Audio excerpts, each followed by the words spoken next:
Bonjour à toutes, bonjour à tous, je suis Lucie et vous ouvre une nouvelle fois les portes de mon podcast À Voix Libre.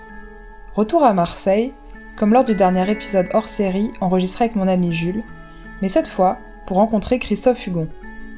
Élu à la mairie de Marseille, candidat sur la liste du Parti pirate français aux dernières élections européennes, Christophe nous raconte ici ses engagements, en particulier sur le numérique responsable et sur l'éducation, des thématiques qui lui tiennent à cœur.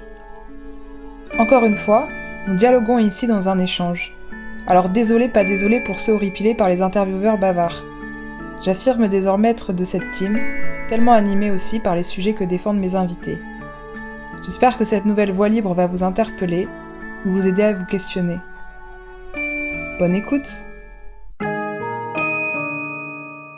Dans 5, 4, 3, 2, 1, moteur.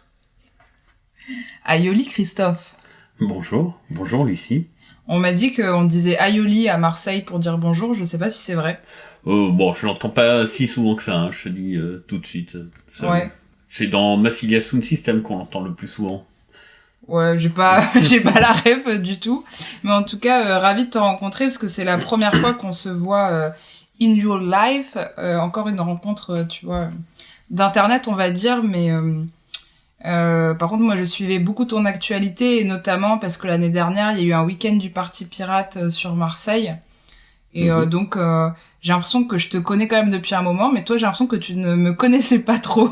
Bah, pas encore beaucoup, là. On fait connaissance, on profite de cette rencontre, justement, pour se découvrir. Donc, moi, je suis toujours content parce que c'est vrai qu'au Parti Pirate, on fait beaucoup de choses à distance, parce qu'on est quand même un parti qui est assez national et qui est très très distribué, et les rencontres in real life ne sont pas si fréquentes que ça, quoi. On a les équipages géographiques et puis après les week-ends Parti Pirate sont les occasions, et là les moments comme ça aussi.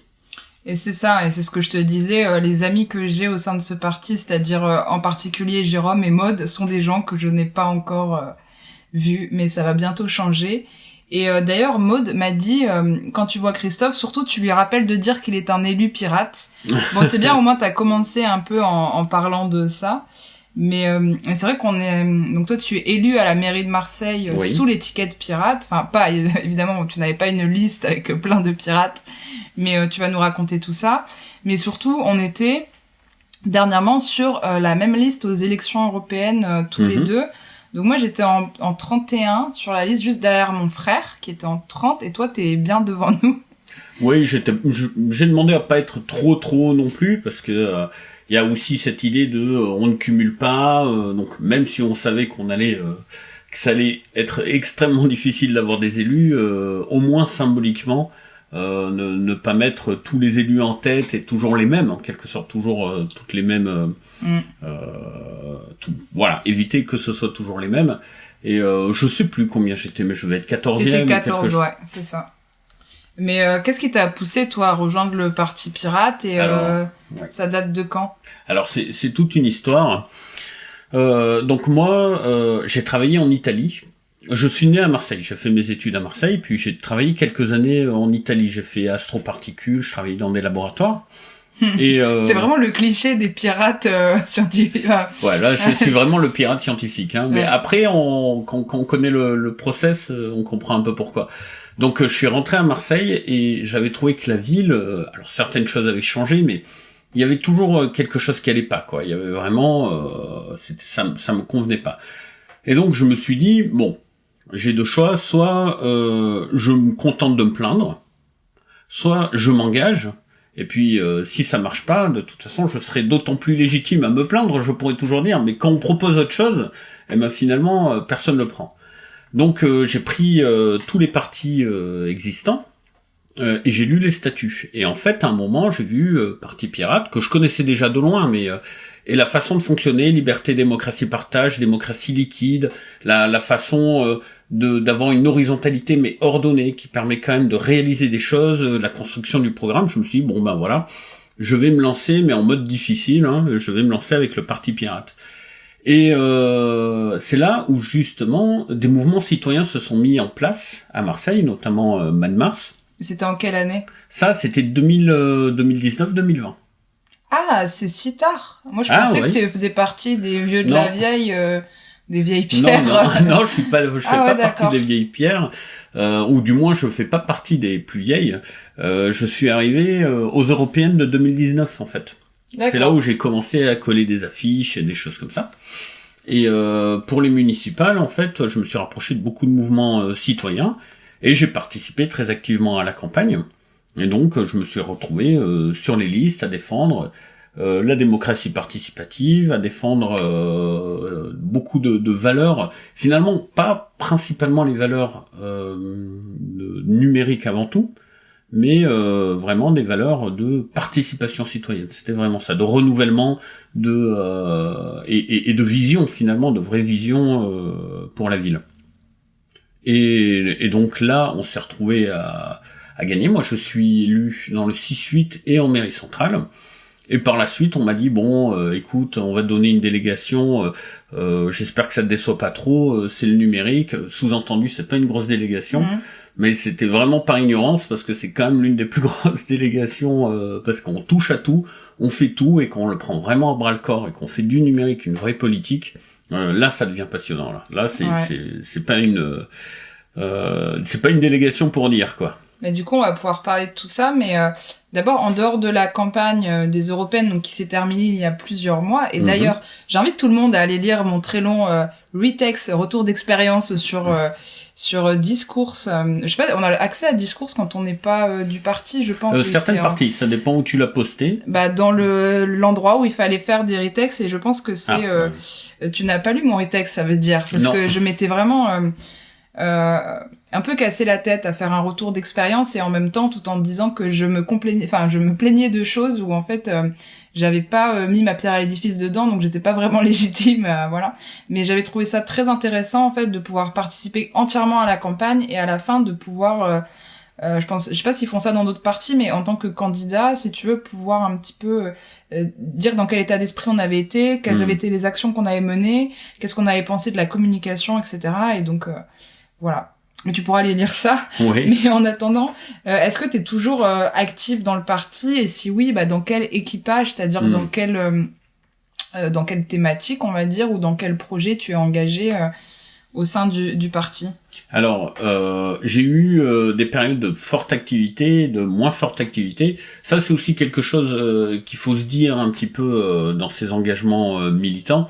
On n'est pas obligé d'être constamment à fond et culpabilisé si on n'est pas en capacité d'être toujours au maximum. Pourquoi ? Parce que beaucoup de pirates se sont découragés en essayant d'être constamment au maximum, et c'est un effort à gérer. Il y a d'ailleurs, je crois que c'était Bibo qui avait mis un texte un petit peu pour expliquer ça. Alors lui, il est là pour le coup depuis assez longtemps, il me semble. Et donc, je m'étais beaucoup engagé au CRP notamment. Donc le CRP, c'est le Conseil Relations Publiques, et au secrétariat pour justement pour essayer de participer. Et après assez rapidement au bout d'un an, un an et demi, quand même la charge d'élu, plus les charges au Parti Pirate, plus évidemment la vie de famille, plus le métier, parce que évidemment j'ai pas envie de faire de la politique mon métier, même si ça me passionne, même si j'adore ça et que j'ai envie de continuer. Donc ça faisait quand même beaucoup de charges. Donc ces temps-ci, je suis un peu plus en retrait.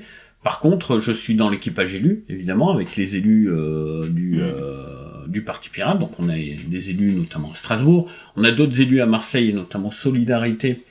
Donc Emilia, si tu m'entends, coucou. Donc dans le 2-3, et puis on a aussi François qui est à Besançon, lui qui est plutôt au tourisme. C'est intéressant parce qu'en fait on ne touche pas que le numérique, et ça on est de plus en plus un parti complet. Ça c'est exactement ce que j'allais dire, mais après tu trouves pas, ça me vient comme ça, qu'on peut être difficile d'accès pour certains publics, et que le fonctionnement, même s'il est passionnant, du Parti Pirate n'exclut pas quand même une partie de la population. Moi-même, j'ai l'impression que maintenant ça va mieux, tu vois, je me suis mis sur le Discord, le Discours, là je viens de finir un premier projet vraiment avec l'équipage santé, mais il y a énormément de choses encore que je ne maîtrise pas. Quand tu me parles du secrétariat, tu vois, par exemple, ça m'apparaît encore lunaire, et je sais qu'il y a des gens qui le gèrent mieux, et donc il y a des choses aussi où je me laisse porter, et notamment pendant la campagne, si j'avais pas eu des gens comme Roscoe, comme Red Girl, voilà, pour m'accompagner, j'aurais été un peu larguée. Oui. Donc, qu'est-ce que t'en penses de ça? Complètement. Moi, je suis complètement dans ce sens-là. On a un problème d'accessibilité, clairement, et on va dire de parcours militant, notamment dans la diversité d'outils, dans l'accessibilité d'outils. C'est vraiment un sujet. Quand on est un parti, il faut savoir qu'il y a énormément de gens qui travaillent bénévolement, étant donné que beaucoup de choses coûtent extrêmement cher, typiquement les bulletins. Pour donner un exemple, je tiens à rappeler que les bulletins font partie des choses que les partis politiques doivent payer.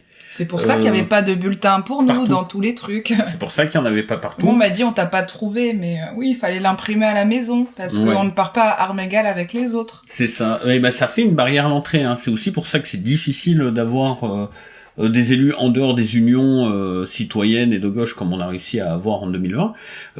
Quoi qu'il en soit, c'est vrai que les moyens, on essaie de les investir dans des choses qui nous permettent d'avoir de la visibilité.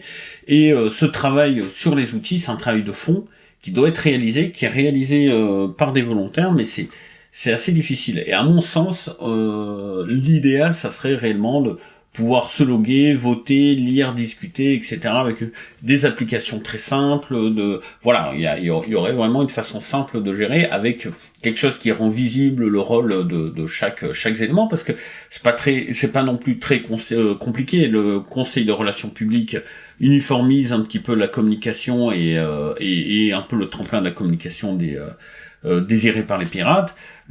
Après, on a d'autres instances qui vérifient qu'on respecte bien les règles du PP, les statuts, et le secrétariat est exécutif, c'est tout. C'est lui qui met à jour.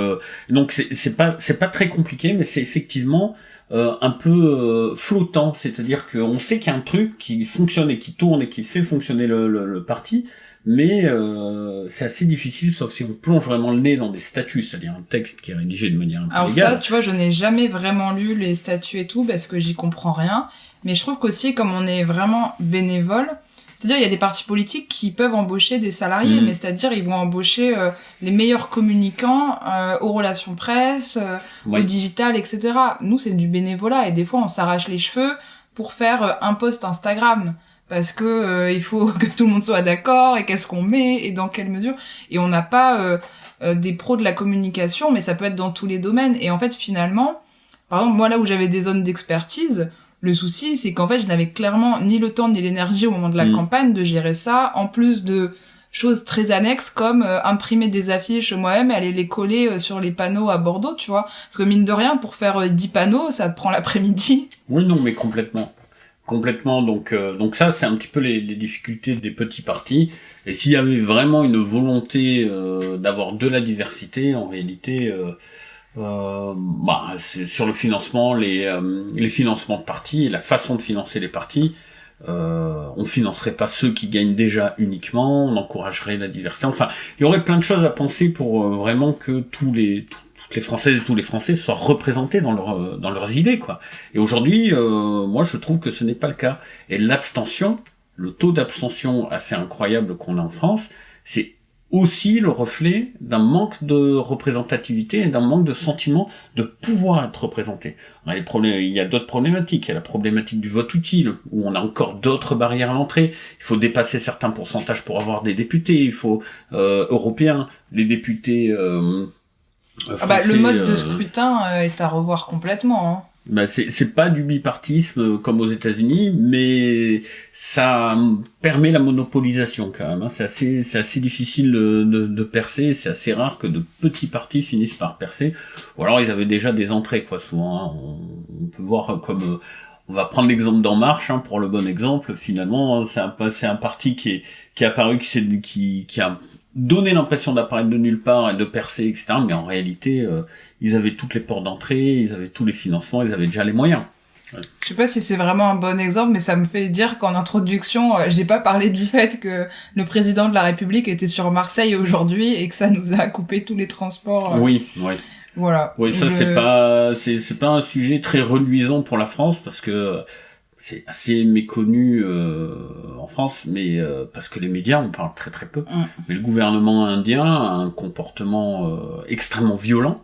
Attends, parce que j'ai pas donné le contexte, à savoir que Emmanuel Macron est venu inaugurer un cimetière d'anciens combattants indiens, et donc le premier ministre indien a fait le déplacement ce jour.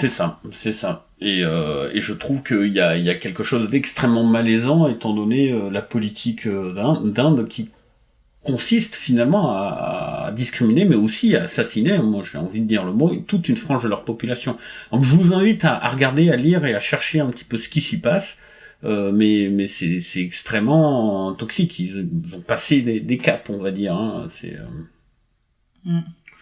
Bah pour revenir quand même un peu en arrière, parce que sinon je sens qu'on va partir sur l'Inde. On pourrait discuter comme ça à l'infini. Ouais. Et le Parti pirate, pour quelqu'un qui ne connaît pas du tout, parce que là en fait on a commencé un peu les 15 premières minutes à partir dans le dur, mais il y a encore des gens, d'ailleurs moi la majorité de mes proches ne savent pas exactement ce que c'est, donc du coup ont du mal à savoir quelles sont vraiment mes idées. Alors ils se disent elle est un peu à gauche, mais en même temps elle a l'air très libérale, et en même temps elle est quand même très pro-science, et en même temps elle est à fond sur l'Europe, et ce qui est vrai.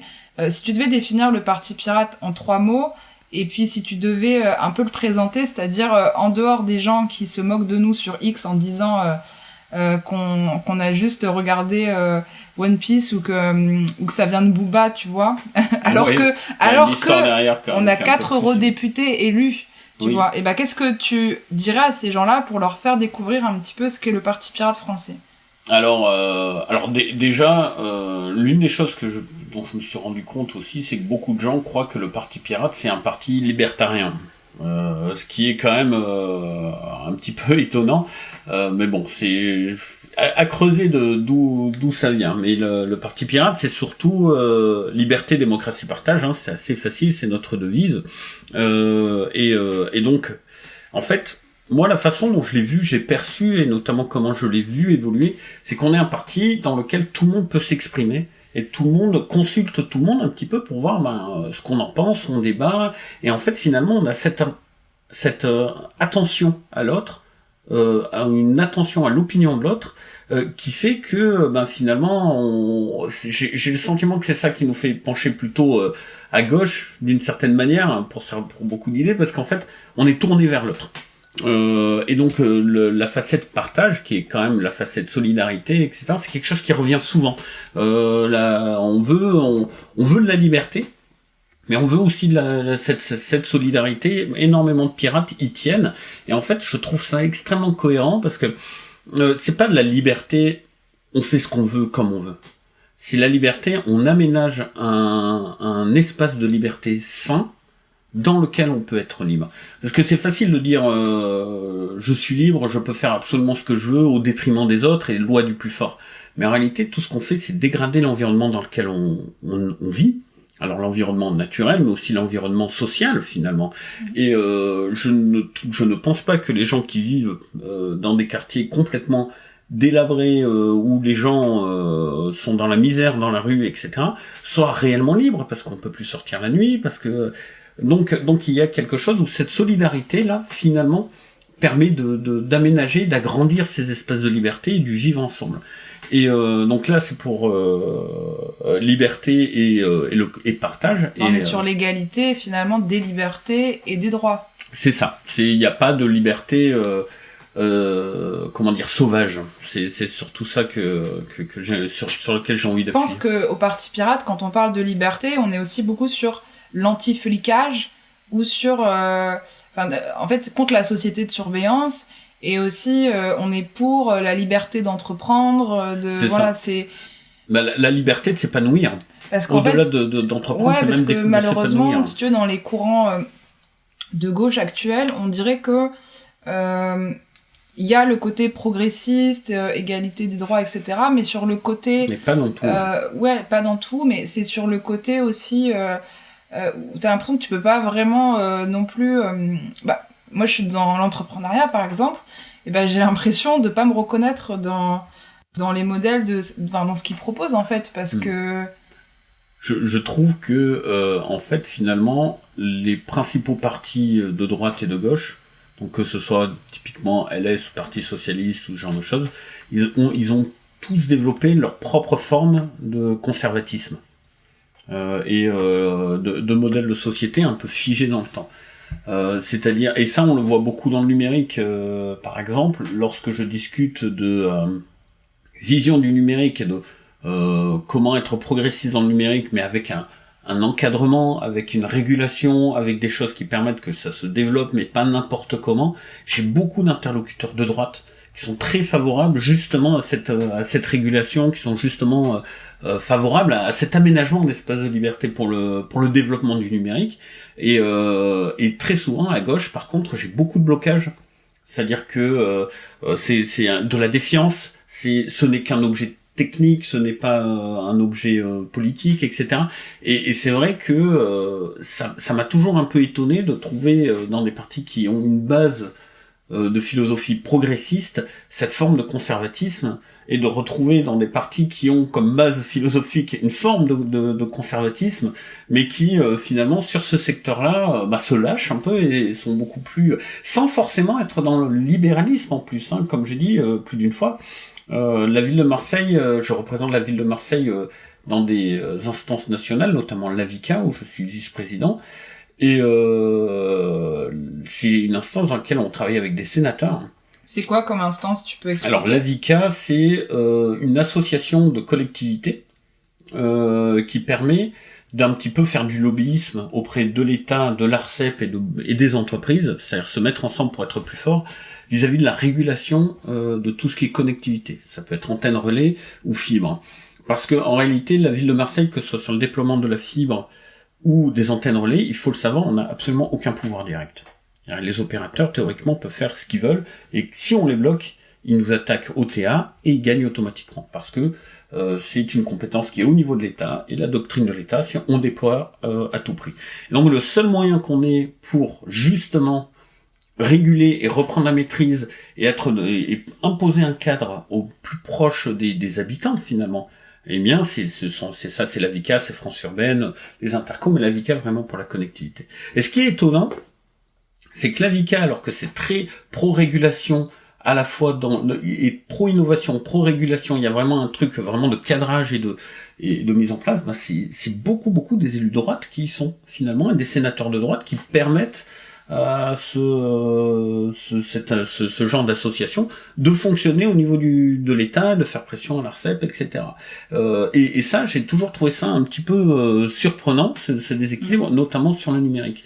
Et donc pour revenir par rapport à ce que tu disais, on a du mal à se reconnaître à gauche, ça fait partie des choses pour lesquelles j'ai du mal à me reconnaître, et pour le côté entrepreneuriat, c'est-à-dire pouvoir entreprendre et s'épanouir, toujours dans un cadre où l'idée c'est pas d'être défiscalisé, l'idée c'est pas d'être dans une sorte de libéralisme débridé, de pouvoir créer tout et n'importe quoi, un peu à la Trump qui dit allez refaites des pailles en plastique, on s'en fiche, on s'en fiche du reste, quoi. Non, l'idée c'est d'avoir justement cette espèce de liberté d'entreprendre, tout en ayant les protections sociales et en contribuant évidemment à la société, à cette solidarité française, quoi, qui est quand même l'une des choses qu'on met très souvent en avant en France, mais qu'on abîme assez régulièrement. Parce que je ressens, en fait, parmi les membres du Parti Pirate, j'ai l'impression qu'on est tous guidés par la notion de justice. Enfin, on est très sensible aux injustices en général. Et donc, on cherche une vision d'un monde plus juste. Est-ce que ça te parle? Oui, ça me parle beaucoup, et justement le fait que on ait toujours cette facette solidarité et de la diversité. On a de la diversité, on a beaucoup de gens très sensibles aux causes LGBT, on a beaucoup de gens très sensibles aux problèmes de handicap, à beaucoup de choses, hein, même aux problèmes famille, même si c'est moins au PP, plus chez les élus, mais peu importe. Et donc cette diversité-là permet aussi de ne pas être aveuglé par la croyance de la méritocratie, et que ce qui nous arrive, c'est parce qu'on l'a bien mérité. Alors que beaucoup de choses, 90% de ce qui nous arrive dans la vie, c'est du hasard, et 10% c'est du travail. Ça c'est la réalité. Tous ceux qui ont réussi, qui sont assez lucides, le disent, et donc avec cette vision-là, on a une autre vision de la justice, c'est-à-dire d'aller vers une équité où finalement on offre des opportunités à chacun, et chacun a le droit de vivre et avoir son espèce de liberté dans cette espèce commun qui est la société finalement. Je trouve, après je suis pas, je vais pas être impartiale vu que je fais partie du parti politique dont on parle, mais on s'écoute beaucoup et il y a quand même beaucoup de bon sens. Et c'est-à-dire que, par exemple, il y a beaucoup de sujets sur lesquels on écoute les personnes qui sont concernées. C'est-à-dire, là, au sein de l'équipage santé, il y a des personnes qui peuvent être infirmiers, médecins, en situation de handicap, etc. Et donc, on s'écoute beaucoup. Et les personnes qui sont peut-être moins concernées par ces sujets viennent lire nos travaux. Et j'ai l'impression que c'est un petit peu sur chaque thématique comme ça. Et donc, et on est très axé, je trouve, sur l'idée de s'instruire, d'apprendre des choses. On est sur la transmission, sur le partage des connaissances, sur la lutte contre une forme d'obscurantisme, et qui passe par l'éducation, qui passe par le théâtre, par voilà, et toutes. Et toutes. Mais oui, je suis complètement d'accord avec toi et je pense que c'est aussi ce rapport à la vérité au PP qui est vraiment l'un de nos cœurs, c'est-à-dire que pour nous là, tout ce qui est post-vérité, à chacun a le droit de raconter l'histoire comme il le souhaite, c'est un peu notre némésis de base, c'est-à-dire que nous j'aime pas le mot némésis, ça me fait penser au collectif du même nom, tu vois. Bah, tu vois, comme quoi. Mais donc il y a énormément d'espèces de post-vérité, de déformation. Aujourd'hui, on voit que les politiques français s'y engagent beaucoup. Bayrou l'a beaucoup fait ces derniers temps, notamment en racontant. Il avait fait une interview à propos de l'immigration et de la submersion, etc., etc. Et quand il a été interpellé au Parlement par des députés, il a réinventé ce qu'il avait expliqué en disant non, je parlais que de Mayotte, ce qui est complètement faux dès qu'on entend l'interview, mais c'est pas grave, droit dans ses bottes, il dit ça, il assène ça, il répète ça. Et cette sorte de société du mensonge, dont l'une des plus grandes figures finalement est le Trumpisme, c'est quelque chose dont on s'éloigne le plus, et souvent on se demande les sources, quoi. C'est grosso modo, on essaie de travailler avec un... Mais tu sais que ça paraît en plus, ça paraît juste normal et du bon sens. Oui. C'est vrai qu'au Parti Pirate, on accorde une grande importance à l'histoire et à la science. Donc, lorsqu'on va aborder un sujet, on va chercher quelles sont les vérités historiques et scientifiques du sujet. Donc, si on va parler de migration, on va quand même regarder le prisme de la colonisation française. Ce genre de choses. Non, mais ou alors les chiffres, ne serait-ce que les chiffres. Voilà, parce que 0,4% d'immigration sur une année, c'est pas la submersion, quoi. Quand on voit les proportions, c'est aussi, il y a aussi une forme de mythe qui est créé. C'est pour ça que je parle de post-vérité, parce que même sur la migration, il y a réellement un mythe qui est créé sur la quantité, sur j'ai envie de dire la qualité, parce que dans leur bouche on a l'impression vraiment, avec les termes d'immigration choisie, etc., mais même voilà, de qui immigre, etc., et pourquoi. Il y a énormément de jugements d'a priori et qui ne correspondent pas aux chiffres de l'INSEE. Et donc ça, je pense que de la part du gouvernement, ça devrait être la base, de respecter au moins les chiffres de leur propre institution. Mais ils ne s'y attachent pas. Ils ne s'y attachent pas, et je pense que là c'est important, parce que tu lis, ça paraît être la base, mais il faut pas oublier que ça paraît être la base pour des gens qui ont eu la chance d'avoir une éducation supérieure et une formation justement un petit peu à ces réflexions, à l'analyse, à l'étude de documents. Il y a quand même un savoir-faire qui est important derrière, et qui est pas accessible. On ne naît pas avec ça. C'est pour ça qu'on est peut-être un peu excluant aussi au sein du Parti Pirate, parce que, je vais pas dire malheureusement, mais en fait, on est beaucoup sortis de grandes écoles, que ce soit des écoles d'ingénieurs, des écoles... moi, j'ai fait une école de communication, et en fait, parfois, j'ai l'impression qu'on a un petit peu ceux que, tu vois, dans leur vingtaine, on leur disait qu'ils allaient être les élites, et puis on est tous partis en révolution. Ouais. Mais on a quand même des bases communes qui sont pas forcément accessibles à toutes et tous, quoi. Complètement. Et je pense que l'un de nos premiers combats, et c'est l'un de ceux que je mène à la mairie de Marseille, et que Caroline mène à Strasbourg, qu'on mène de manière générale, c'est l'éducation pour tous. C'est-à-dire permettre au plus grand nombre d'accéder justement aux bases de cet esprit critique et de cette liberté de penser par soi-même. Parce que l'important, c'est pas de penser comme nous. C'est d'acquérir cette liberté de penser. Après, moi, j'accepte très bien. Comme je disais tout à l'heure, je travaille très très bien avec des gens qui ont des fondements philosophiques complètement différents des miens. Je parlais notamment d'élus de droite et de choses comme ça. Pourquoi ? Parce que lorsqu'on discute avec eux, on sent qu'ils ont cette liberté de penser.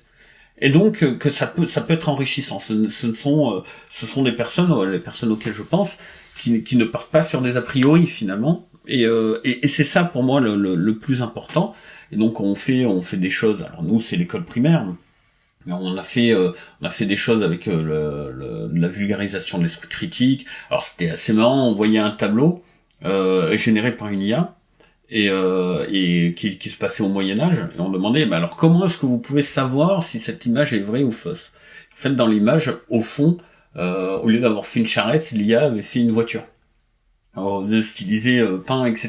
Et donc c'est s'entraîner à ne pas se contenter du premier regard. Ne serait-ce que cet apprentissage, il est extrêmement important. Mais je suis d'accord que la posture qui consisterait à dire nous on sait, d'essayer de faire une sorte de despotisme sachant et bienveillant, de dire nous on sait, ne vous en faites pas, c'est une extrêmement mauvaise approche. La meilleure pour moi, c'est de donner au plus grand nombre justement les outils qui nous permettent d'avoir des réflexions. Quitte à ce qu'ils soient pas d'accord avec nous, hein. Ça sera notre problème plus tard dans nos prochains combats si on est vraiment convaincu d'avoir raison, si on y arrive. Et tu le disais, aujourd'hui, donc tu es élu à Marseille. Est-ce que tu peux nous raconter un peu ton quotidien ? Est-ce que c'est beaucoup de réunions, plutôt du travail de terrain ? Est-ce qu'il y a des tensions au sein du conseil municipal ? Et pour être honnête, parce que comme j'envisage aussi de m'installer à Marseille, je me disais peut-être qu'un jour, tu vois, je me mettrais sur une liste et tout.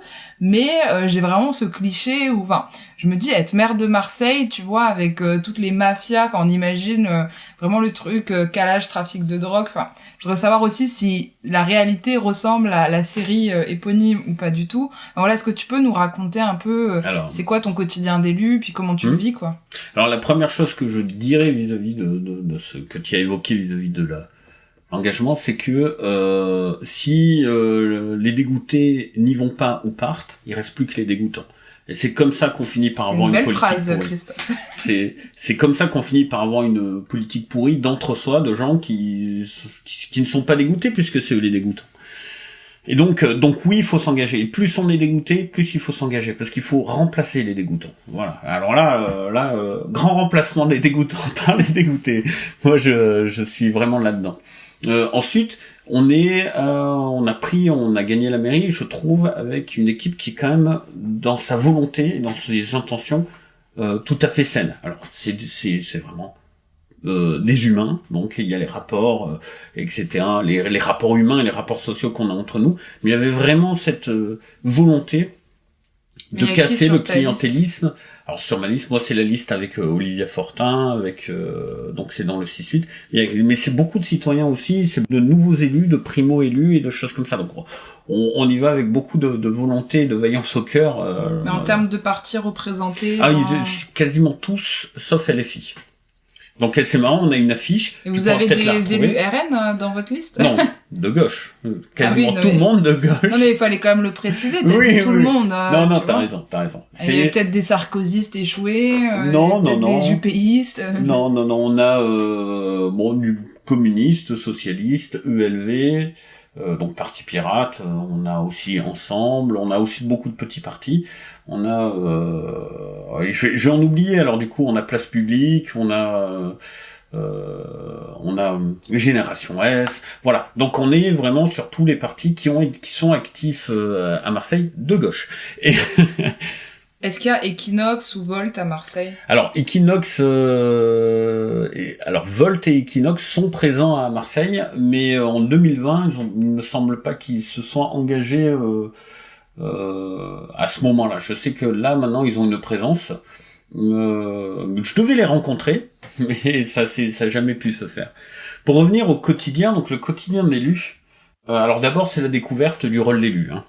Quand on est arrivé, on a eu une petite formation quand même des anciens, mais il faut savoir que les élus, la réalité c'est que ce ne sont pas les patrons de la ville. On n'est pas les patrons de l'administration. Bah, il manquerait plus que ça. Bah ouais, mais beaucoup d'élus se comportent comme des patrons de l'administration. En réalité, la position d'un élu, par exemple, moi je suis élu au numérique. Théoriquement, comment est-ce que ça fonctionne? Je dis théoriquement parce qu'on a quand même des relations avec l'administration, faut pas exagérer, on reste humain. Mais moi, mon rôle, c'est de définir une politique, une feuille de route, et de faire de la représentation et de la rencontre avec les habitants, etc. Le rôle de l'administration, c'est de tout faire pour que la ville colle au maximum à la feuille de route. Si ce n'est pas le cas, ou si il y a des anomalies de on va dire la mauvaise volonté ou des choses comme ça, je suis censé, je me réfère au DGS, ça n'est jamais arrivé, c'est pour ça que je dis je suis censé référer au DGS, qui est lui par contre le patron de l'administration. DGS, directeur général DGS. Attends. Bah oui, je sais. Directeur général des services. Ah oui, c'est ça. Directeur général des services, et c'est lui en réalité qui doit agir ou sévir si les choses ne se passent pas bien. Donc en réalité, un élu ne peut pas donner d'ordre à l'administration, même si des gens ont pu voir des élus se permettre de le faire, c'est tout à fait illégal. On n'est pas du tout supérieur. Donc une fois qu'on a bien compris ça, il faut préparer cette politique. Donc généralement en collaboration avec l'administration, histoire de ne pas non plus imaginer des choses impossibles, parce qu'il y a des budgets, il y a des éléments techniques, il y a des équipes qui sont derrière, donc on peut pas avoir une vision complètement folle et puis après se rendre compte que ça marche pas. Donc ça c'est cette partie-là. Et ensuite il y a la partie, alors ça dépend des délégations, de représentation. Donc j'ai évoqué la VICA, je représente la ville de Marseille aussi aux Interconnectés, qui est une branche de France urbaine, et dans Open Data France, dans lequel on a la vice-présidence, etc. Ça permet alors en numérique c'est important, mais ça permet de créer des politiques communes, et surtout de les porter au niveau de l'État. Ce qui permet d'être en cohérence avec l'État par rapport à ce qu'on veut porter. Donc il y a un lien avec les financements, avec les outils, etc., etc. Donc ça c'est la partie représentation. Après, moi je suis élu mairie centrale, donc je fais parfois des cafés citoyens, des choses comme ça, des choses de terrain, mais c'est plus le rôle de la mairie de secteur, d'être vraiment sur le terrain. C'est très compliqué. Tu peux expliquer la différence pour les personnes, parce qu'il faut se dire que sur les auditeurs et les auditrices de la Voix Libre, en général, on a des gens qui sont militants, pas forcément politisés, ou alors il y a vraiment du grand public. Oui. Donc, mais le millefeuille administratif et électoral français est extrêmement complexe et lourd, et en particulier à Marseille, Paris et Lyon. Donc oui, vous changez des trucs avec ces trois villes. Oui, non, mais il y a une idée de changer effectivement des choses. D'ailleurs, il y a des militants du Printemps Marseillais, parce que j'étais élu au sein du Printemps Marseillais. C'est le groupe politique élu. Donc de faire plus de choses directes et de choses un petit peu comme les autres villes, on va dire. Quoi qu'il en soit, en fait, les Marseillaises et Marseillais élisent leurs élus de secteur. Donc on a 8 secteurs à Marseille, 6-8... 2-3, 1-7, etc. Donc ces élus de secteur, ensuite, élisent le maire de secteur. Il faut savoir qu'on ne vote pas pour un maire. C'est présenté comme ça parce qu'on aime bien montrer des chefs, mais en réalité, on ne vote pas pour un maire, on vote pour une liste. Et le dernier de la liste, la personne qui est tout en bas de la liste, mais qui a été élue quand même, peut devenir maire. Ça, s'il y a pas, et ça, c'est déjà vu d'ailleurs. Ensuite, une partie des élus de secteur sont aussi élus municipaux. Donc il y en a 101 en tout pour toute la ville de Marseille. Et ce sont ces élus municipaux qui élisent le maire de Marseille.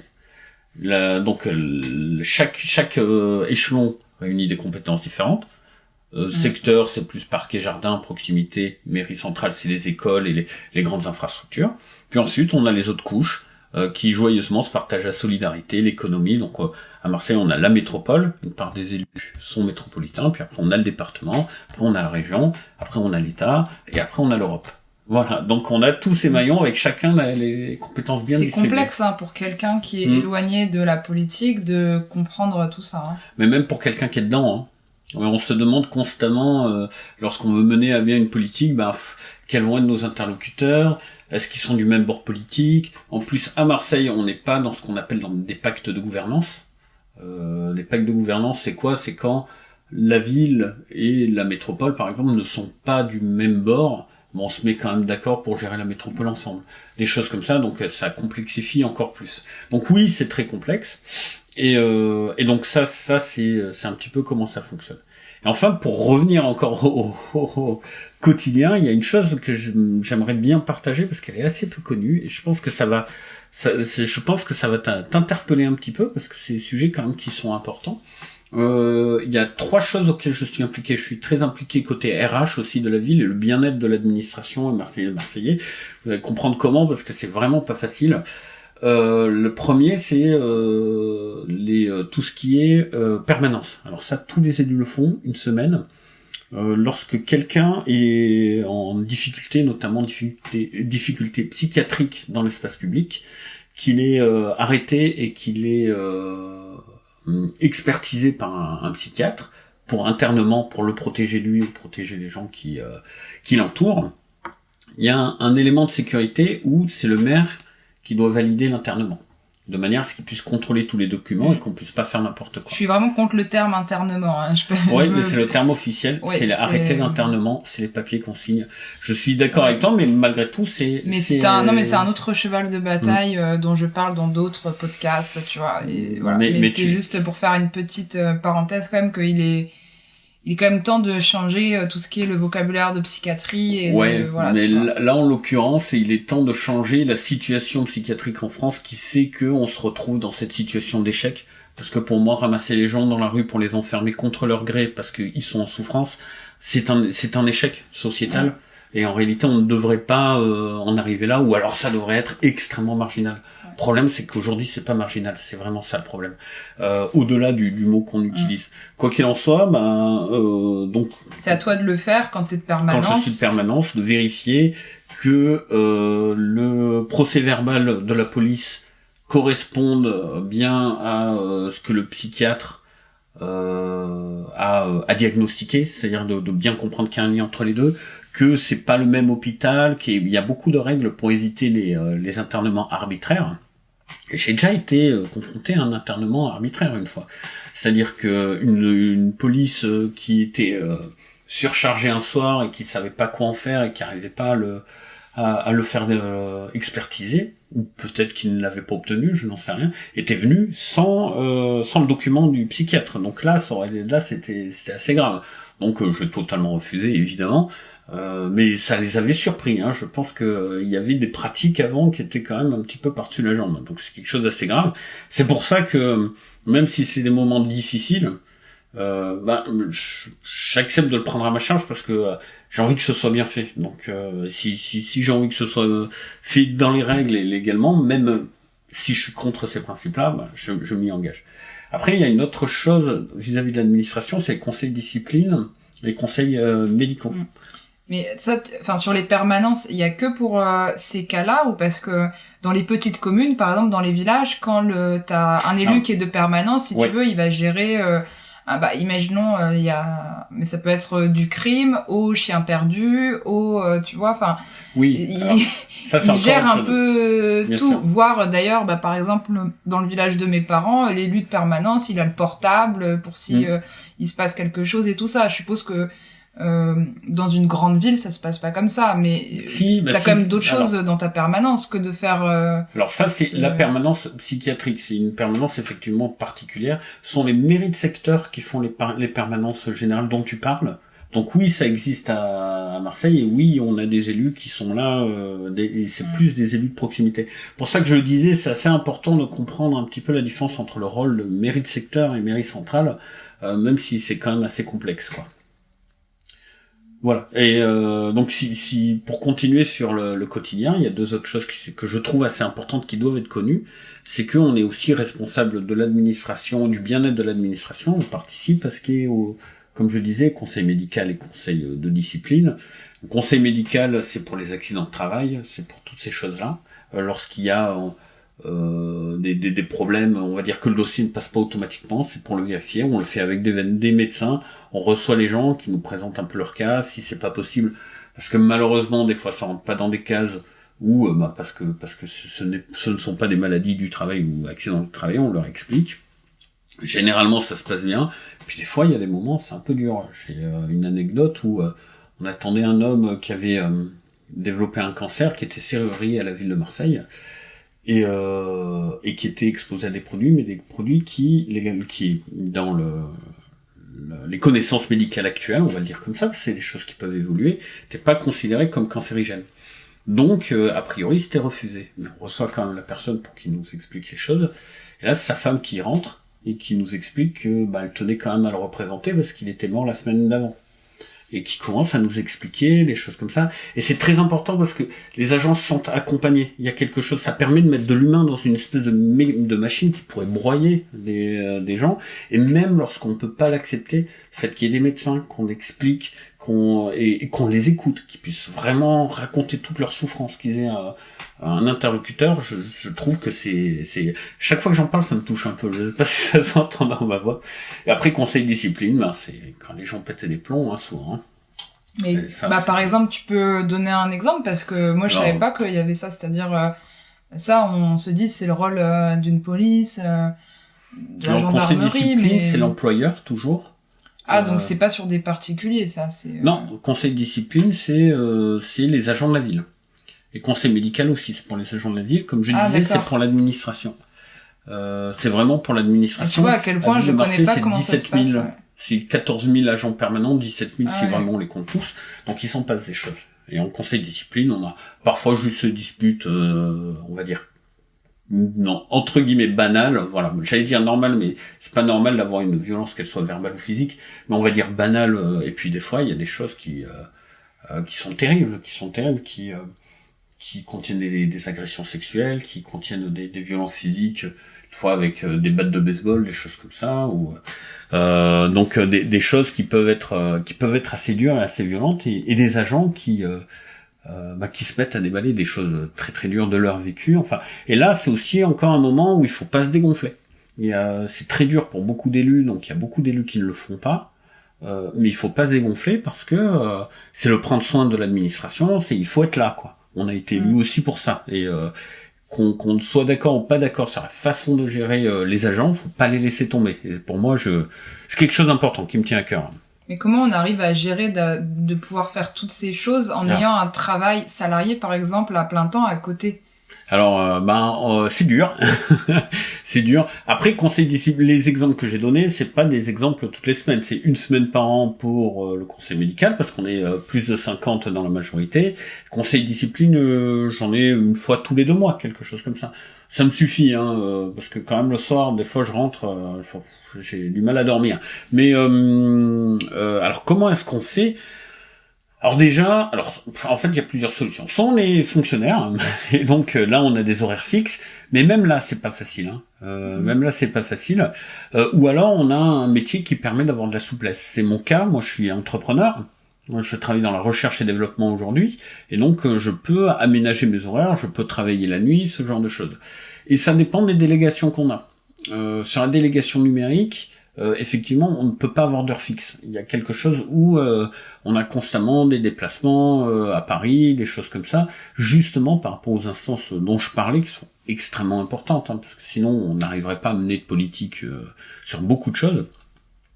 Donc comment est-ce que je fais ? Je me débrouille, et j'ai bloqué des créneaux qui sont constamment pris parce qu'il y a des choses urgentes. Enfin voilà. On va dire c'est au quotidien. Mais par contre, voilà, faut avoir le cœur bien accroché. Il faut pas être sensible au burn-out. Faut pas sortir d'une période de sa vie où on s'est déjà épuisé. Voilà, faut vraiment, faut se sentir d'attaque pour 6 ans, se dire pendant 6 ans, je peux encaisser énormément de travail. Et si au bout de 6 ans, je me rends compte que je peux pas, je fais un choix et j'arrête. Mais il faut vraiment partir dans cette mentalité-là et en avoir conscience. Parce que si on y arrive à un moment de sa vie où on a certaines fragilités, ça peut être dur. Mais je crois que la maire de Marseille a démissionné au bout de 5 mois, non ? Elle a démissionné assez vite pour des raisons de santé, mais aussi pour des raisons effectivement du rôle qu'elle voulait jouer dans la ville. Ça assez rapidement, elle a commencé à nous en parler, elle a commencé à nous le dire. Alors on l'a beaucoup soutenu. On l'a beaucoup aidé, beaucoup soulagé sur beaucoup de choses, mais effectivement, elle avait ces difficultés-là, et je pense qu'elle a fait le bon choix moi qui ai travaillé directement avec elle en tant que maire, Je l'apprécie beaucoup, mais je sentais bien que c'était pas facile, que ça nous mettait tous en difficulté. Et est-ce que tu penses que quand t'es élu maire en particulier, maire de Marseille, t'es en proie quand même à une certaine pression, encore une fois, pression, oui, ça on a compris, mais je pousse le truc un peu plus loin et je reviens sur la série éponyme, et on sait très bien que c'est une série, mais je veux dire, à Marseille, il y a quand même les gangs, il y a quand même le trafic, il y a quand même des choses qui se passent qui sont pas anodines par rapport à d'autres endroits, et donc ça fait quand même extrêmement peur, si tu veux, de se retrouver à une position d'élu, où en fait, si c'est pour prendre des décisions et retrouver ta voiture brûlée, voire pire... Non mais là, en fait, je caricature volontairement pour que tu nous dises si c'est comme ça dans la réalité ou pas, parce que c'est l'image qu'on s'en fait. Première chose, on n'est plus dans les années 80-90, où effectivement, il y avait quand même des enjeux d'une autre dimension, avec c'est vraiment la période French Connection, etc.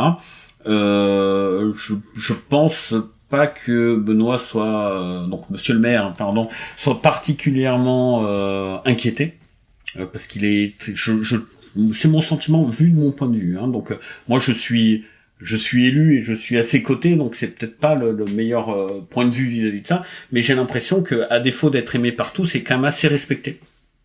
Donc de manière générale ça va.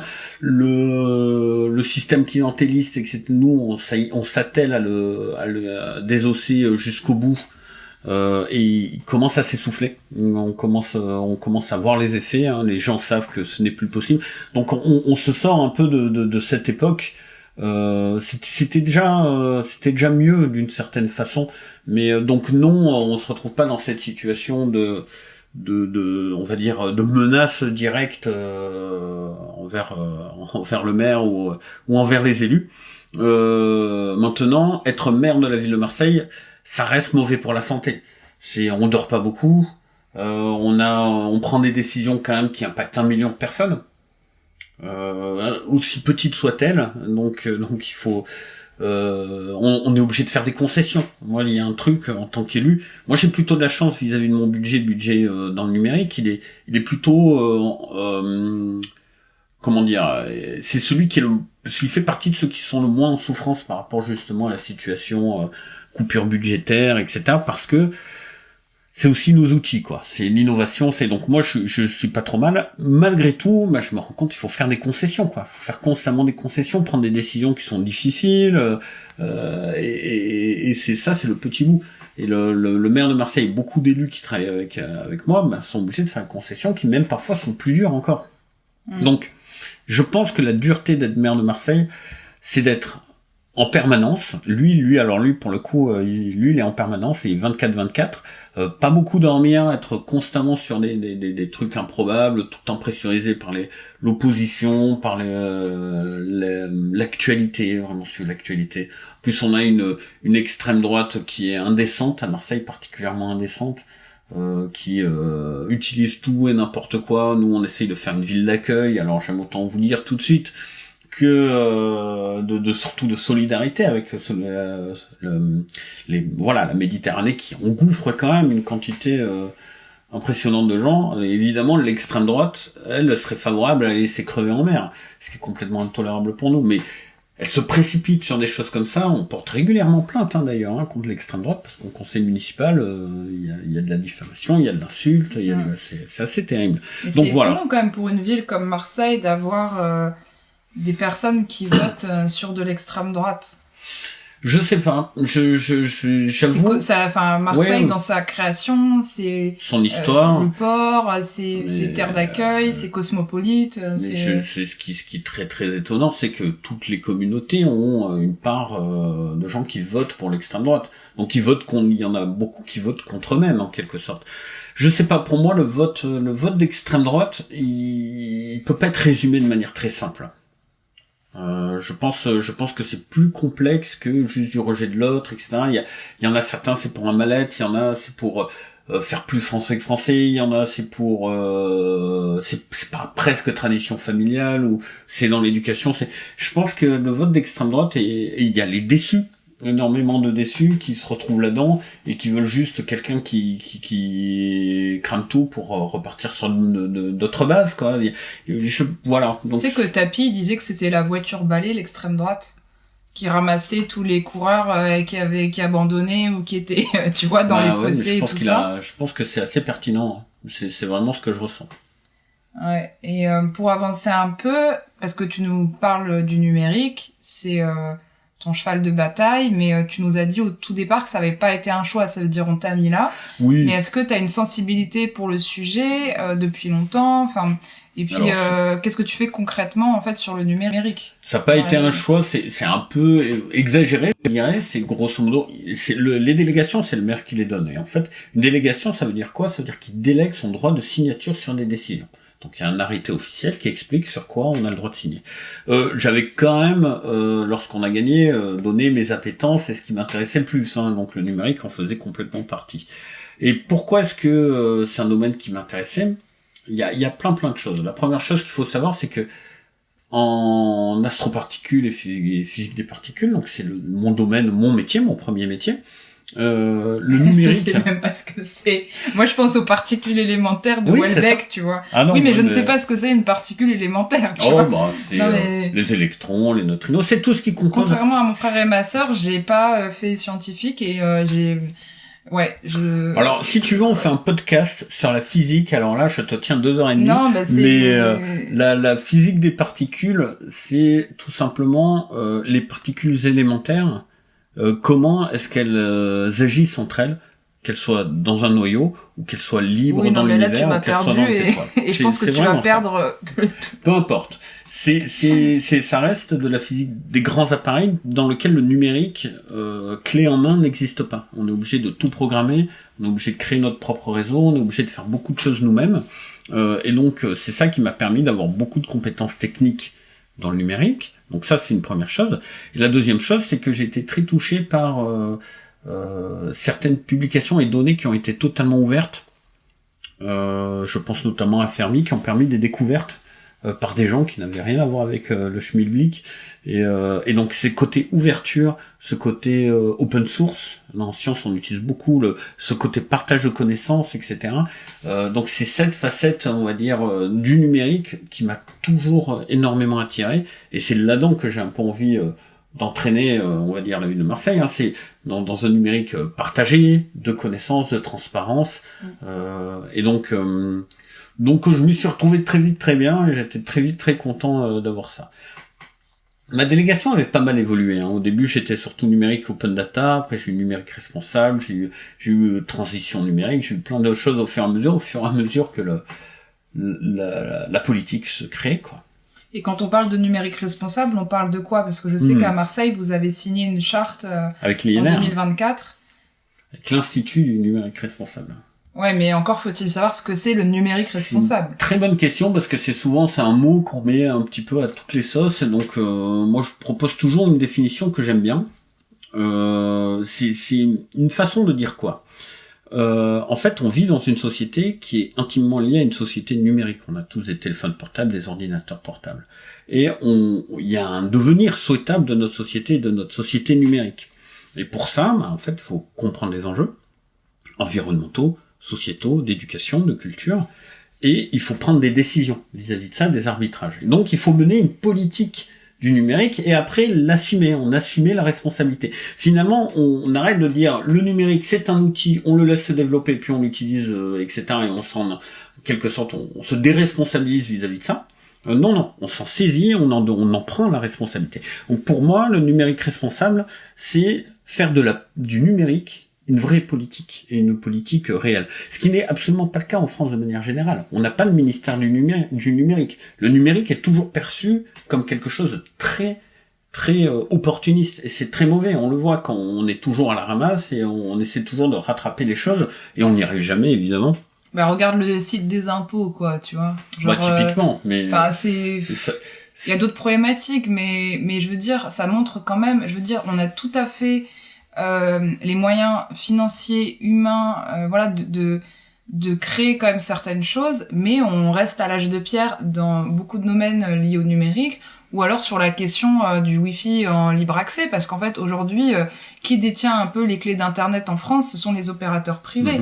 Et ça, c'est des questions en fait sur lesquelles on se penche pas assez. Et pareil sur la fracture numérique, sur toutes les personnes que ce soit retraités ou qui viennent de milieux populaires et qui c'était Baptiste Ménard qui en parlait par exemple qui est venu sur le podcast à l'épisode 6 et il me disait tu sais Lucie les jeunes, ok, ils savent hyper bien utiliser les smartphones, TikTok, tout ce que tu veux, mais beaucoup ne savent pas utiliser Word, ne savent pas utiliser Excel, ne savent pas faire une déclaration d'impôt, ne savent pas faire une déclaration CAF, etc.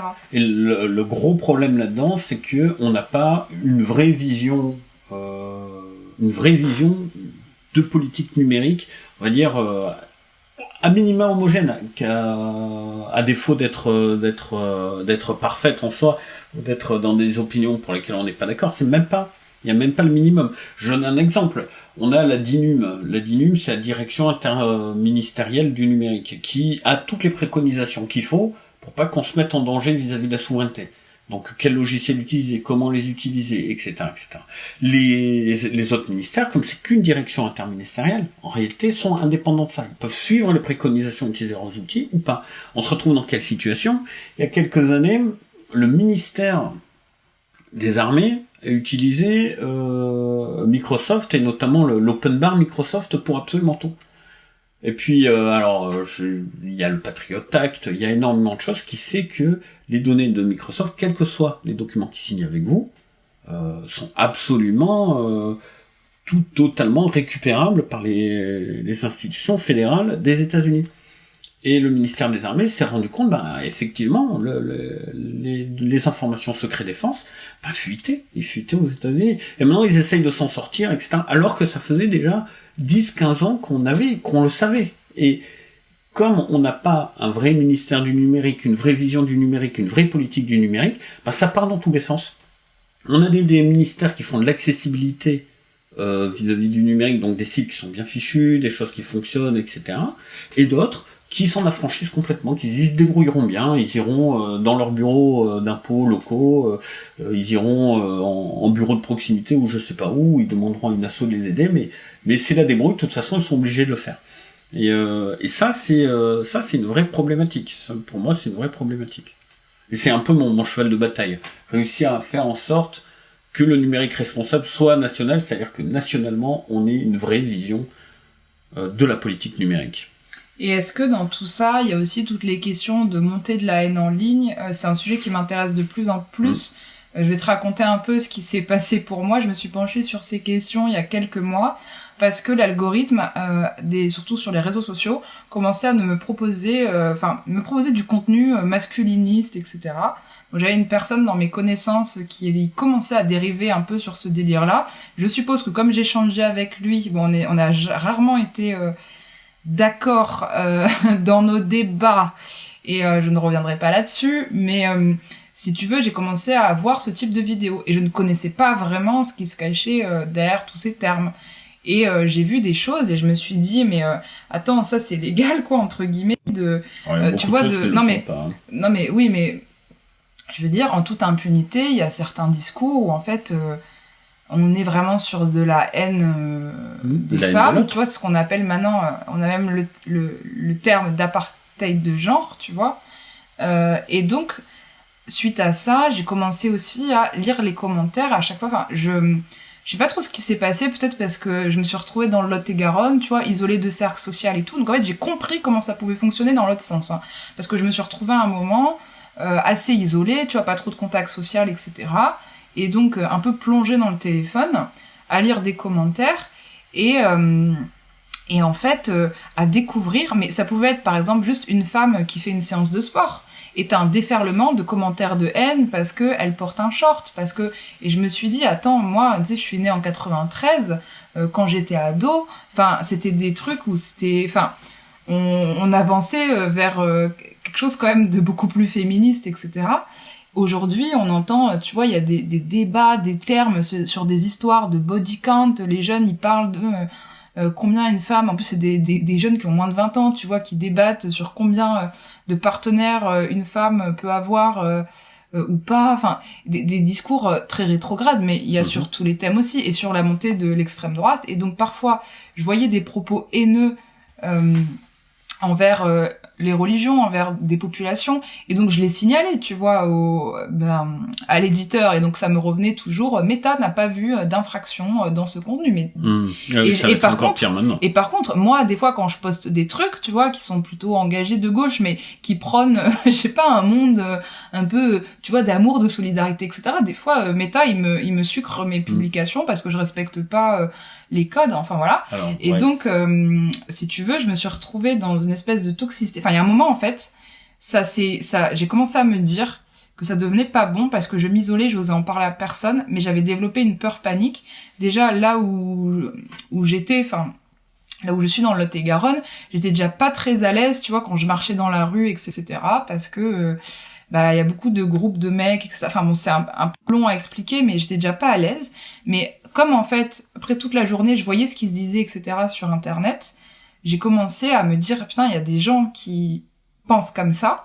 Et donc, c'est devenu paralysant, c'est-à-dire même j'allais à la salle de sport, je voyais des jeunes mecs de 15 ans, et je me disais, mais ça se trouve, en fait, ils consomment ce type de contenu, ils sont en train de penser ça, et là, ils sont en train de penser ça, moi, parce que je suis en legging, etc.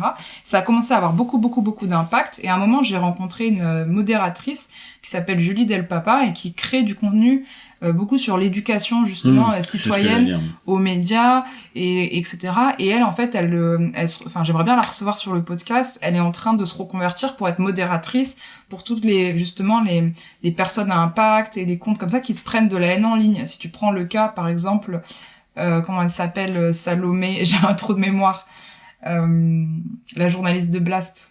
Ok. Ou non, je vois Salomé, mais pas le nom de famille, donc je retrouverai pas. Pourquoi j'ai un trou de mémoire? Bon, ceci dit, voilà, c'est une femme qui reçoit énormément de haine. Elle en a même parlé lors d'un dernier discours à l'ONU. Et donc bon, on a l'impression qu'il n'y a pas quand même grand-chose qui se passe à ce niveau-là, voire même comme les réseaux sociaux sont quand même dirigés par des personnes qui frôlent très largement avec l'extrême droite. C'est fait sans aucun contrôle. Donc voilà, c'était un peu long et j'ai pas vraiment de questions définies, mais j'avais envie que tu nous parles un peu de ça. Alors, c'est très ouvert. Il y a beaucoup de choses. Il y a beaucoup de choses. D'abord, aujourd'hui, on fait quand même beaucoup plus de choses auprès des enfants, et notamment sur la prévention harcèlement. C'est largement insuffisant. Je pense que là, en fait, c'est un sujet tout simplement de sécurité. Un sujet de sécurité en ligne. Et comment, parce que quand on va en ligne, ça doit être un espace comme l'espace public où on ne doit pas avoir peur d'être confronté à des problématiques. Et comment est-ce qu'on fait pour gérer ça, surtout quand on est gauche? En fait, il y a un triptyque un peu classique, c'est éducation. D'abord, la première chose, c'est éducation, et dans l'éducation, il y a notamment l'éducation autour de l'éducation sexuelle. Ça, c'est une grosse problématique. Ça, tu peux le dire à l'extrême droite qui veut plus qu'on en fasse à l'école. Exactement. Bah oui, mais pourquoi? Parce que ça fait tendre, parce que ce vivier de peur, ne serait-ce que physique, donc du coup, il y a un truc qui est profond, ça génère de la haine. C'est une part de cette haine vient de là, de l'incompréhension de l'autre. La haine vient énormément de l'incompréhension de l'autre. Donc plus tu fais en sorte qu'on soit ignorant de la cible en quelque sorte, plus ça sert l'extrême droite. Donc l'extrême droite sera toujours contre l'éducation. En dehors du formatage, bon. Donc éducation, ensuite prévention, ça c'est extrêmement important, et enfin justice, c'est-à-dire que ceux qui sont dans une situation où malgré l'éducation, malgré la prévention, continuent à avoir des comportements problématiques, ils sont modérés, ils ne peuvent plus être diffusés, puis lorsque c'est des propos haineux, et des propos qui sont illégaux, finalement, à un certain moment, ils ont un problème de justice, finalement. Et donc, et pour ça, il faut réellement, aujourd'hui, Meta s'aligne, on le voit, c'est quand le gouvernement a une politique numérique, une politique en général, mais une politique numérique forte, les grandes entreprises s'alignent. Et on le voit avec par exemple, Meta, qui dit ah bah oui finalement les trucs masculins, c'est-à-dire qu'il tient exactement Zuckerberg exactement le même discours, le discours inverse de ce qu'il disait avant. Là oui, le masculinisme finalement c'est pas si mal et tout, et qui va arrêter de modérer les problèmes, les propos problématiques qui vont dans le sens de Trump, et puis il va commencer à modérer l'inverse. Mais faut pas oublier que le patron de Facebook, quand même, à la base, c'est quand même un mec. Facebook, à la base, c'est une application, enfin, c'était un site internet pour noter les femmes du campus, hein, oui, tu vois. Ça, donc, son point de départ, il a toujours eu un côté un peu incel, hein, tu vois. Oui, non, complètement. Mais donc ça va pas aller en s'arrangeant vis-à-vis de ça, et on le voit aussi avec sans partir sur un incel comme Zuckerberg. Si tu prends Google Maps, tu prends un VPN aux États-Unis, le golfe du Mexique, il est renommé golfe d'Amérique. Donc en fait, il y a un truc où une politique d'État forte peut, et je le vois aussi avec les opérateurs, peut emmener aussi finalement les grandes entreprises qui travaillent en ligne. Alors Meta, etc., ça va être plus compliqué. Mais voilà. Donc pour moi, vraiment, l'alpha... Et on ne peut pas avoir quelque chose qui fonctionne sans avoir une vraie politique forte. Pourquoi ? Parce que l'éducation, ça se fait dans les écoles, ça se fait dans les collèges et dans les lycées. Et pour que toutes les écoles, tous les collèges, qu'on arrête de faire l'essaimage un petit peu à droite à gauche, mais pour que vraiment il y ait une vraie stratégie homogène de l'éducation nationale, etc., il faut qu'il y ait une vraie vision par rapport à l'éducation au numérique et au comportement problématique, en plus de l'éducation sexuelle. En fait, il faut une éducation un peu pour tout. Moi, je suis tellement pro-éducation, mais là, on est à ras des pâquerettes. Non, mais ça me terrifie, c'est-à-dire que je l'ai vu, et en particulier pendant la campagne des européennes, parce que il y a toujours, en fait, c'est marrant, hein, tu vois, même sur Instagram, ils ont toujours un peu les mêmes symboles, etc. Et la différence avec nous, c'est que nous, souvent, on parle de choses politiques, tu vois, à visage découvert, avec nos noms, enfin, on est un peu identifiés. Et là, on se retrouve à chaque fois face à... De toute façon, les comptes d'extrême droite sont des comptes anonymes, voilà. Et pendant la campagne, moi, je me suis retrouvée avec des mecs d'extrême droite, tu vois, enfin... Ou même sur... les réseaux sociaux du parti, tu vois, quand on a fait des vidéos piratesses où en fait chaque femme du parti venait dire un truc, mais ces mecs-là, ils sont donnés à cœur joie en toute impunité sous des comptes en fait où on sait pas trop qui ils sont, et certains, ils sont pas très intelligents, donc tu vois, je les retrouve, etc. Souvent, tu vois, c'est des mecs, c'est des lycéens de 15 ans, tu vois, et dans ces moments-là, je me sens vraiment bête, parce que je me dis, en tant que femme de 31 ans, t'as des mecs de 15 ans qui m'harcèlent, tu vois, et qui, juste parce qu'ils sont pas d'accord avec mes idées, et en plus, ça devrait être l'inverse, dans le sens où j'ai quand même l'impression de prôner plutôt des idées de paix, de tolérance, de solidarité, tout ce que tu veux. Enfin, je veux dire, je devrais pas avoir honte, en fait, des idées que je porte. Non, certainement pas. Mais en plus, le pire, c'est que après, derrière, il y a nos noms, tu vois, sur les listes, etc. Donc ces mecs-là, ils te retrouvent, il y a un moment, sur mon compte LinkedIn, t'avais des gens qui passaient, tu vois, toute la journée, regarder qui j'étais, ce que je faisais, etc. Et donc, je me suis questionnée, moi, sur, voilà, il y a des trucs, tu vois, que j'ai retirés et tout. Là, tout ce que tu peux trouver en ligne me concernant, pour la plupart, c'est des choses que j'ai décidé de mettre, et des trucs, ouais, plutôt pro. Mais je vais te prendre un exemple très concret du fait qu'on a été candidat à l'élection. Tu tapes mon nom, mon prénom sur Google, tu trouves personnalité politique, et tu trouves mon Facebook, mon Instagram, mon LinkedIn et tout, mais je veux dire dans un petit encart. Et donc mon Facebook, où j'ai mis un pseudo, c'est-à-dire j'avais pas mis mon nom de famille pour qu'on ne me retrouve pas, en fait est lié, tu vois. Donc à quel point c'est... Ouais, non mais c'est surtout à quel point il y a des cibles, c'est-à-dire que... Mais après, j'ai une entreprise, et en fait, du coup, comme ils diffusent... C'est qui cible. Non, mais c'est ça qui est terrible, c'est que... Oui, mais toutes les entreprises, désolé, je te coupe, mais c'est pour revenir sur ça, elles sont, du coup, répertoriées, et donc en fait, ton adresse est dans Google. Donc, c'est-à-dire, si demain, t'avais un mec d'extrême droite qui avait envie de me nuire, tu vois, etc., il peut facilement récupérer ce type de données parce que on n'est pas protégé. Et moi, le fait qu'il y ait le SIRET de mon entreprise, le siège social, tout ce que tu veux, je n'ai jamais donné mon accord pour que ce soit sur un moteur de recherche. Pour moi, déjà, rien que le fait que ce soit possible d'avoir ces comportements-là, tu vois, il y a déjà il y a un problème. Il y a plusieurs problèmes. Il y a le problème qu'on puisse se dire qu'avoir ce comportement-là, c'est une bonne idée. Il y a le problème que lorsque on rencontre très peu de barrières. Donc là, tu vois, tu passes déjà éducation, prévention, là, on est vraiment à ras des pâquerettes. Et puis en plus, quand tu l'as eu, généralement, c'est une manière impunie.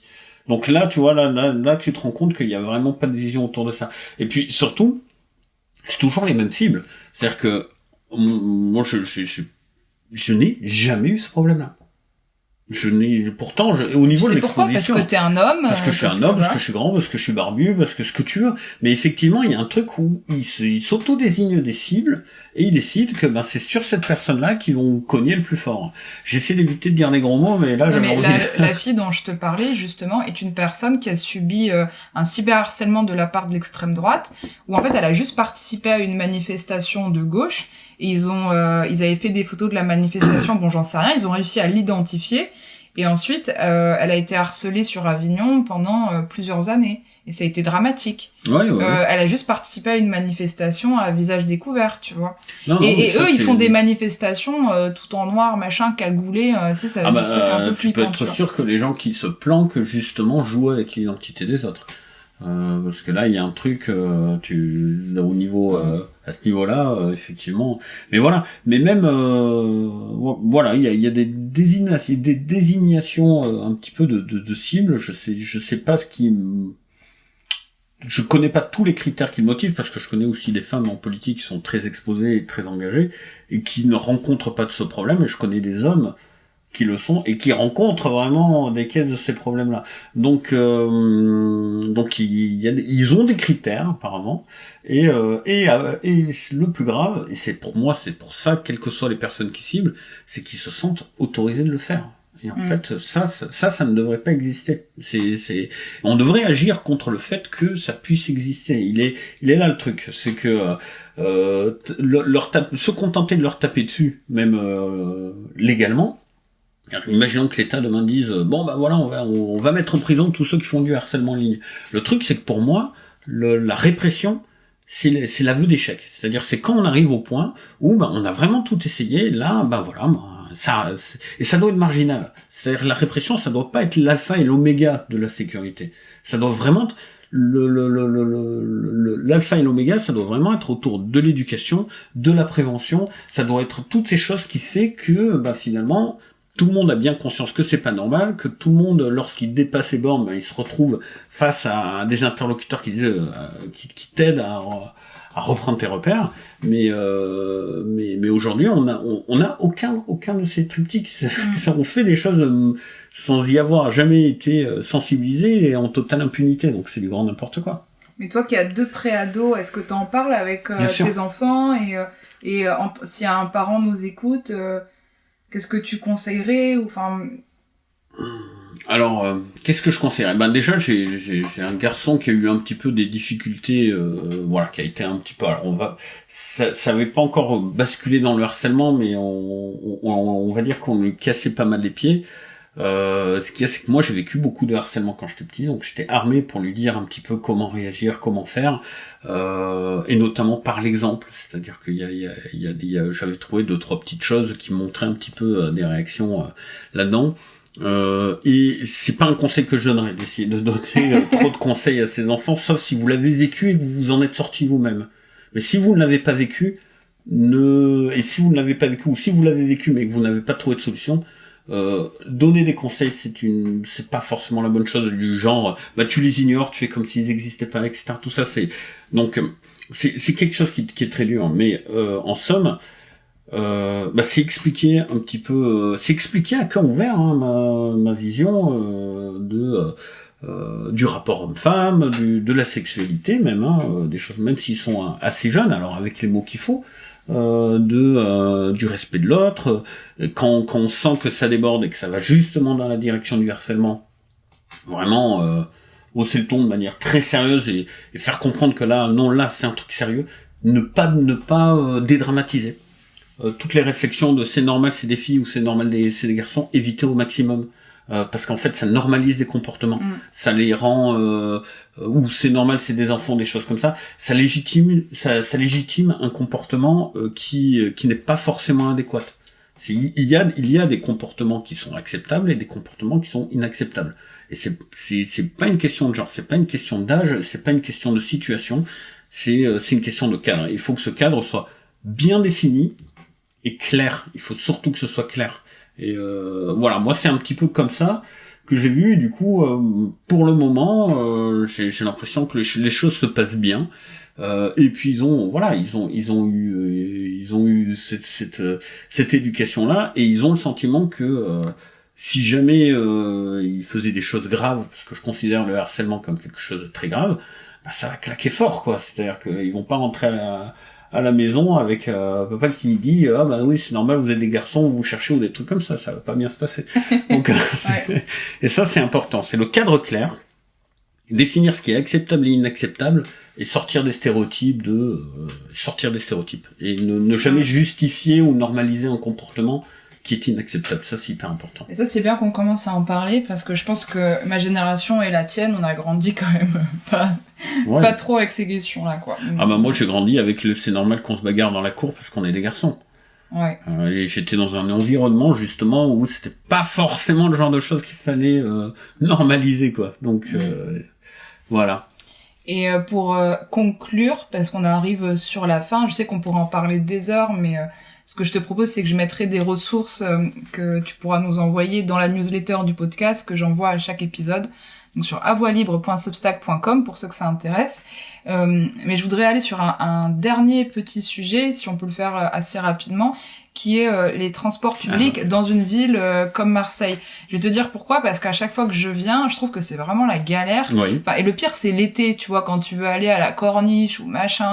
Non, le pire, c'était ce matin. Oui, alors le pire, c'était ce matin, parce que les voitures pouvaient circuler à certains endroits du boulevard, où, enfin, ils n'ont pas été trop embêtés.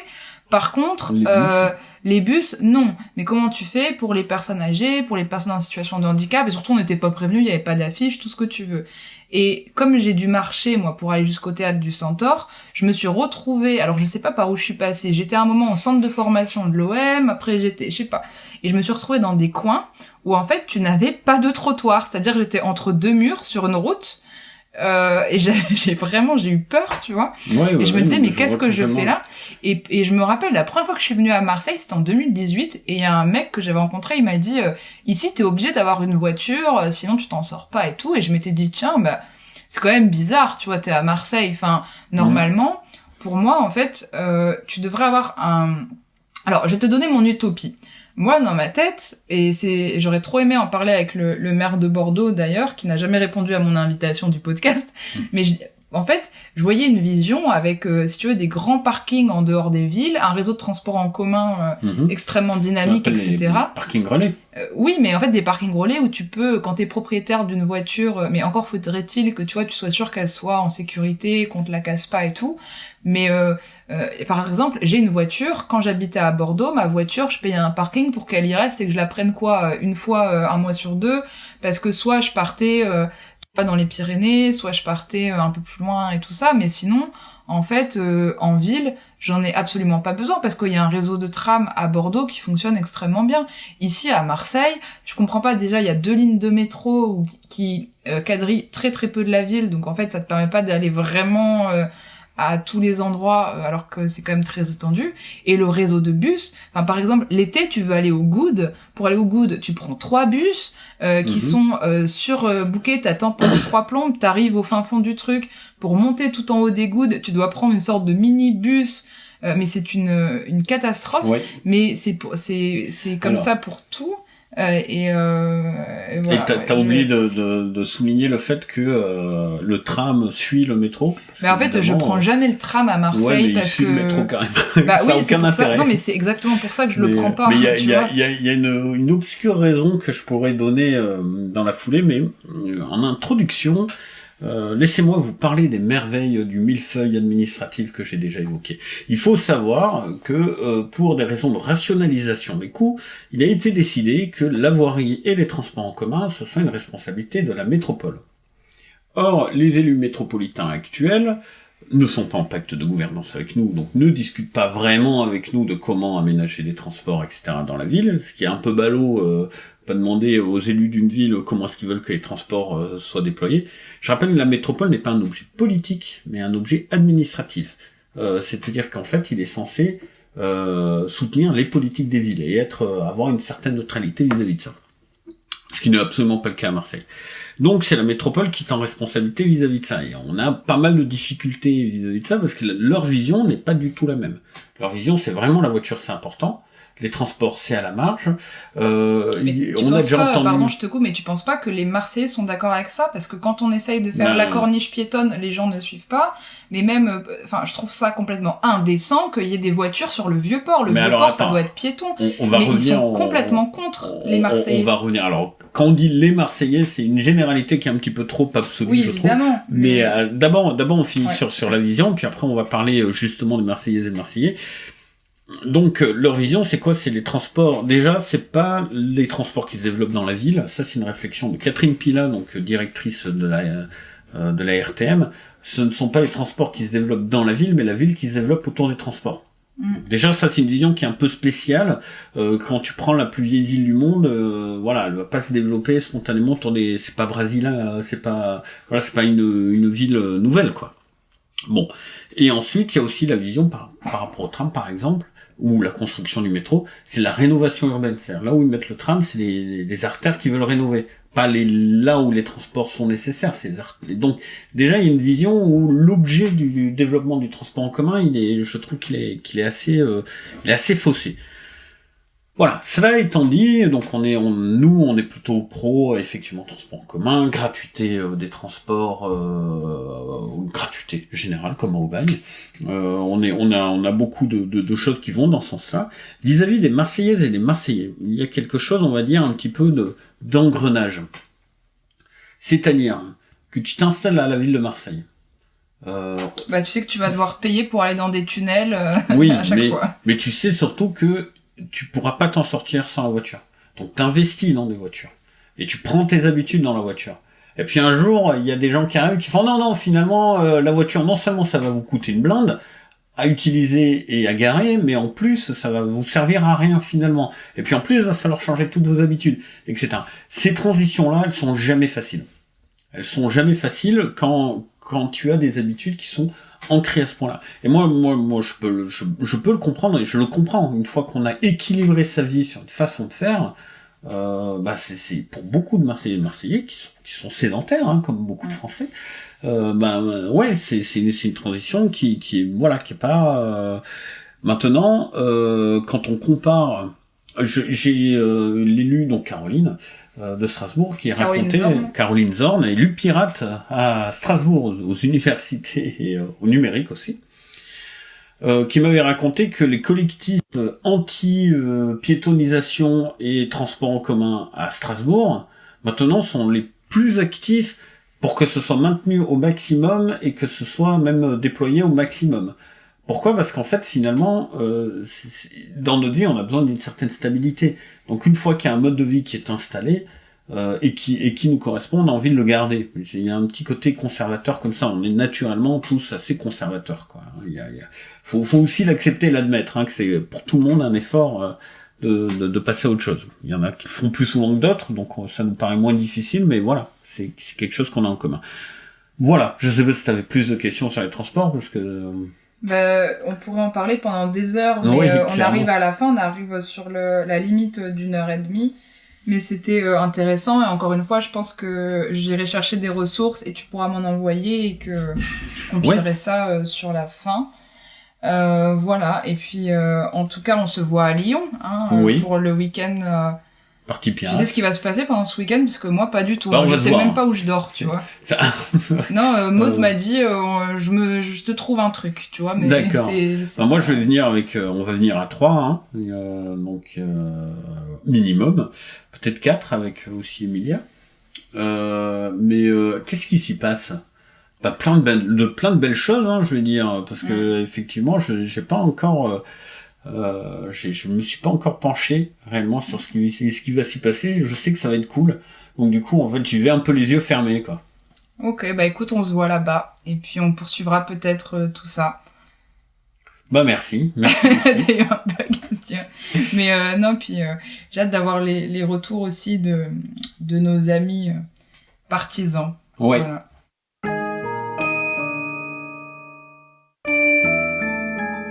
Cet épisode pirate et marseillais, en compagnie de Christophe Hugon, est désormais terminé. J'espère qu'il vous aura plu. J'espère aussi qu'il vous aura apporté des éclaircissements sur un petit parti encore méconnu, mais aussi sur le quotidien d'un élu d'une grande ville française, ce qui n'est pas rien. Ces échanges entre deux utopistes passionnés seront sans doute à poursuivre lors de nos retrouvailles prochaines à Lyon.